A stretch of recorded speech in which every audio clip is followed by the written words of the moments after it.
Sebelum kalian lanjut menonton video ini, silakan bayangkan beberapa data berikut. Berdasarkan data yang diberikan oleh FIFA, ada 1,5 miliar orang di seluruh dunia yang menonton final Piala Dunia 2022, antara Argentina melawan Prancis. Di final Piala Dunia edisi sebelumnya di tahun 2018, angka jumlah penonton secara global juga mencapai 1 miliar orang. 1 miliar adalah angka yang sangat besar. Rasanya tidak ada event atau peristiwa lain di dunia, yang dapat menarik atensi 1 miliar manusia pada waktu yang sama. Secara reguler, sepak bola juga mampu menarik penonton dalam angka yang tinggi. Liga Primer Inggris yang merupakan salah satu kompetisi domestik terbesar di dunia, memiliki angka kehadiran penonton di stadion sebanyak 38.000 dalam setiap pertandingan, pada musim 2018-2019. Data FIFA juga menunjukkan, ada 260 juta orang, yang teregistrasi sebagai pemain bola di seluruh dunia. Ini tentu merupakan jumlah yang sangat banyak. Di media sosial, akun-akun yang berkaitan dengan sepak bola, mulai dari pemain hingga klub-klub elit juga dapat menarik pengikut dalam jumlah besar.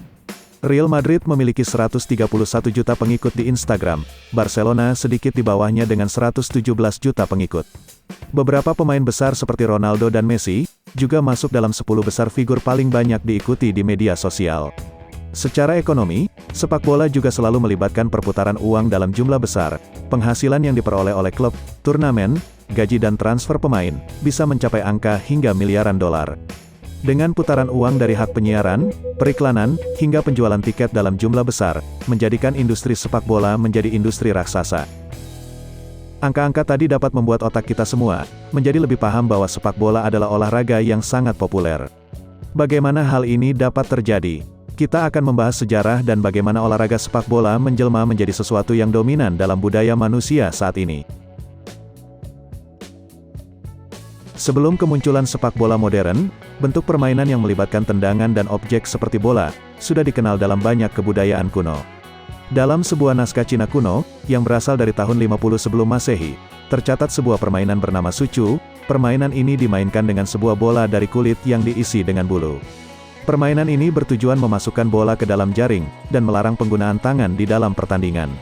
Sementara itu di Jepang, ada sebuah permainan bernama Kemari yang kurang lebih serupa.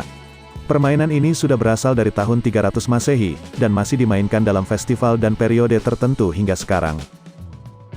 Sementara itu di benua Eropa, permainan yang mirip dengan ini juga dikenal dalam kebudayaan Yunani dan Romawi kuno.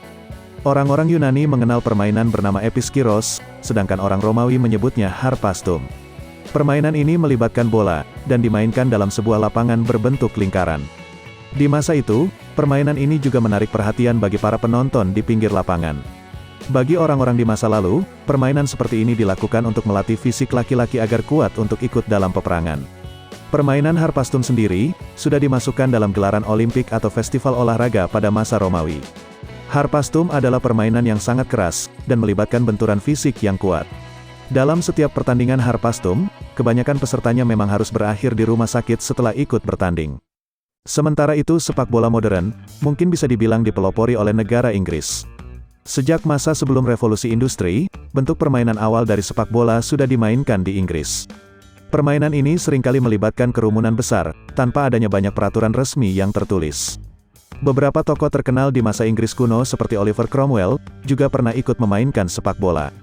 Pada masa itu, sepak bola cenderung dianggap sebagai permainan kelas bawah, sedangkan kaum bangsawan lebih tertarik dengan permainan yang lebih elit seperti pacuan kuda. Tanpa adanya banyak aturan yang mengikat, sepak bola memang cenderung menghasilkan benturan fisik yang keras.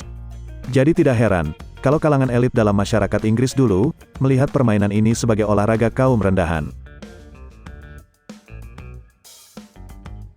Bentuk modern dari permainan sepak bola, mulai muncul di abad 19. Hal ini ikut dipengaruhi oleh revolusi industri, masyarakat Inggris yang berubah dari masyarakat agraris menjadi masyarakat industri, sehingga sepak bola tidak lagi hanya dimainkan di padang terbuka wilayah pedesaan, tapi juga dimainkan di pinggiran jalan-jalan perkotaan. Sejak adanya kereta uap, perkembangan transportasi juga memungkinkan orang-orang menempuh perjalanan jauh, untuk bermain atau menonton pertandingan sepak bola. Pertandingan yang mempertemukan orang-orang dan komunitas dari lokasi yang berjauhan, juga melahirkan seragam, aturan yang lebih baku, hingga munculnya tim-tim yang mewakili wilayah-wilayah tertentu. Upaya awal untuk melakukan standarisasi terhadap aturan sepak bola, dilakukan oleh Universitas Cambridge pada tahun 1843.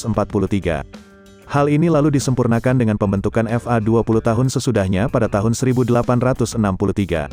FA merupakan asosiasi sepak bola nasional pertama yang berdiri di seluruh dunia. Dengan lahirnya asosiasi sepak bola, aturan-aturan formal menjadi semakin jelas, dan aturan ini dapat menyatukan persepsi dari orang-orang di seluruh Inggris. Baru setelah terbentuknya FA, beberapa aturan dasar sepak bola mulai dipisahkan dari olahraga rugby. Beberapa aturan dasar seperti jumlah pemain, durasi permainan, hingga ukuran lapangan, sudah memiliki aturan tertulis yang disepakati bersama.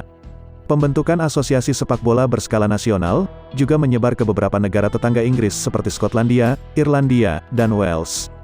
Pertandingan internasional pertama, terjadi pada tahun 1872, yang mempertemukan Inggris dengan Skotlandia. Inggris juga menyelenggarakan turnamen sepak bola internasional pertama kalinya, pada tahun 1884.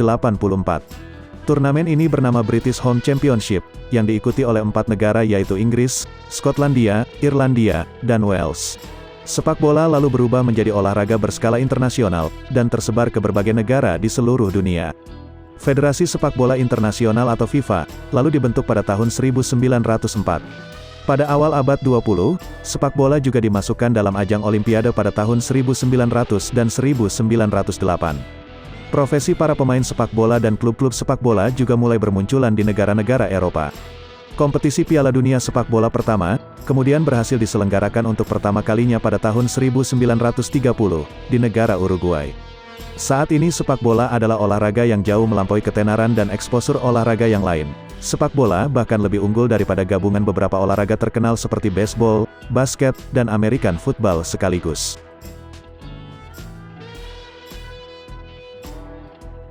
Sepak bola bahkan dapat mempengaruhi situasi politik antar negara. Pada tahun 1969, sebuah kerusuhan terjadi dalam pertandingan antara Honduras melawan El Salvador. Kerusuhan ini ternyata semakin memanas hingga menyebabkan terjadinya perang 5 hari antara dua negara ini. Perang ini menyebabkan beberapa orang tewas, dan ratusan orang terluka. Sementara itu di negara Yugoslavia, tensi panas yang terjadi dalam pertandingan antara Dinamo Zagreb melawan Red Star Belgrade, meningkat menjadi kerusuhan massal pada bulan Maret tahun 1990. Di sisi yang berlawanan, sepak bola juga dapat menjadi olahraga yang mempersatukan dan mewujudkan toleransi antar bangsa. Beberapa keistimewaan yang dimiliki sepak bola, yang membuatnya segera menjadi olahraga yang diterima dan dimainkan semua kalangan, disebabkan karena sepak bola adalah olahraga yang murah. Semua instrumen yang diperlukan untuk bermain bola adalah sesuatu yang mudah untuk didapat, atau bahkan digantikan dengan sesuatu yang lain. Di lingkungan yang sangat miskin di Afrika, anak-anak bermain bola dengan kaleng soda atau gulungan koran, dan menggunakan tiang kayu sebagai gawang. Sepak bola juga dapat dimainkan di mana saja, mulai di hamparan padang pedesaan hingga pinggiran perkotaan yang sempit. Hal inilah yang membuat sepak bola pada awalnya menjelma menjadi olahraga yang mendunia. Di kemudian hari, liga-liga dan kompetisi domestik sepak bola bermunculan di hampir seluruh negara.